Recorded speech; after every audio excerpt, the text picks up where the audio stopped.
We're back again. We're now looking at the start of the second half of the course. I'm very happy with what I've seen thus far. Your choices were very good when it came to your projects. A little more than half of you know what you're doing already. They told me back into the second module that you had a pretty good idea what you were going to do. And I think that the work you've done getting ready for them has resulted in some very sound analysis. But for those of you who have not yet picked a project, by the end of 3, you should have a pretty good understanding of what exactly you're planning to do with this. Now remember, I had a discussion with one of your colleagues. He liked my phrase about the African comment about how do you eat an elephant one bite at a time. And he was asking about a particular project. And in effect, he wanted them to do an entire, Maryland, of course, I told you before, is a coterminous county and education system. And he wanted to do an entire county system. And I tried to gently tell him, no, we can't do that because, frankly, you're not going to be able to give it the depth of analysis that it needs. Pick some aspect of the budget, if you haven't already. A couple that I've read are wonderful. I can't wait to read the papers because, frankly, as I told you at the start of this experience, I expect to be the one that learns the most in this class. So I can learn a lot from what you're doing. Okay, on that part of it, I think you're in pretty good shape. The thing that comes out of Module 3 is really, you're now talking about something very important. And it is a very good place for you to start your outlining or designing your project, because that is the one that is on facility planning, and it plugs it into how facility planning enters into the budget, overall budget. And it also talks about how the appropriate facilities planning can impact on the clients, students, probably even faculty that are going to be the product, if you will, of your project. You're going to demonstrate your ability to assess what's going on and include at least a little bit about how facilities work with that. The set of slides that I gave you are exceptionally good because they show a number of things that you need to be aware of. And of course, the one thing which isn't in the literature, as far as we'd like it to be yet, is what impact or effect COVID has had on all of this material.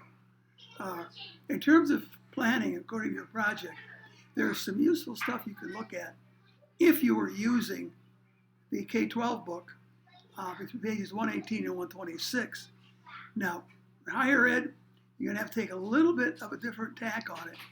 But if you have any experience, and most of you do, in what's going on, how have the facility end of things, how has that affected whatever project area it is you're working on? That becomes pretty obvious. One of my personal examples is we had, back a decade or so ago, we did an age study of the adult learners in the class who were looking for childcare. And we were going to open a childcare center. And it took us quite a while to get a decent facility that met the state requirements for children from 6 months on up to about 4 years old. Quite a learning experience for me. I didn't think about that. And those kind of things come up. Okay, the second half of that, the unit is auxiliary services. Now, I don't think I have to say very much to the K-12 folks. You live with them. You have a busing system. You have a food system. And since I've been out of that area, you put in free and reduced lunches where it started. Then it became free and reduced breakfast. And the entire thing is coming forward. The other auxiliary enterprises, of course, are things that relate to student activities. You have a great number of things that deal with athletics, a number of things that deal with drama. Some would consider, if you are in a high school, that band and orchestra and chorus are auxiliary enterprises. And you can see how they enter into having a budget, because for areas you have to have directors, you have to have, for both music and for drama, you have to have equipment for the athletics, as well insurance, as well as the equipment for instruments for what's going on in music. So those kinds of things are very, very, very important. And you have to look at how they fit in. You have to look at how well are your clients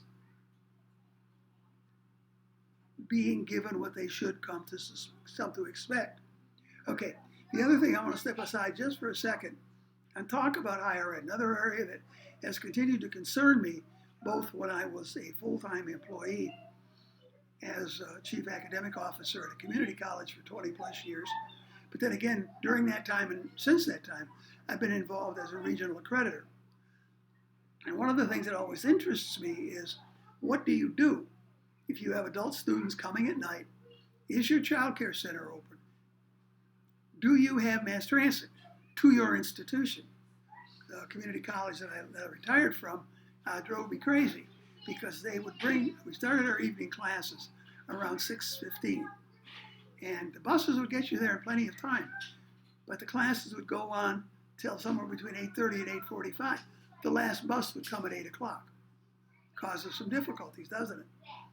If you're working with, as some of our colleagues are, if you're working with higher ed, an area that is extremely important, and I've had an opportunity to learn an enormous amount since I've been at Morgan, because it had been a long, long time since I've been involved with students living on campus in dormitory facilities. And what I discovered from that is that you really have an enormous challenge facing you when you have students.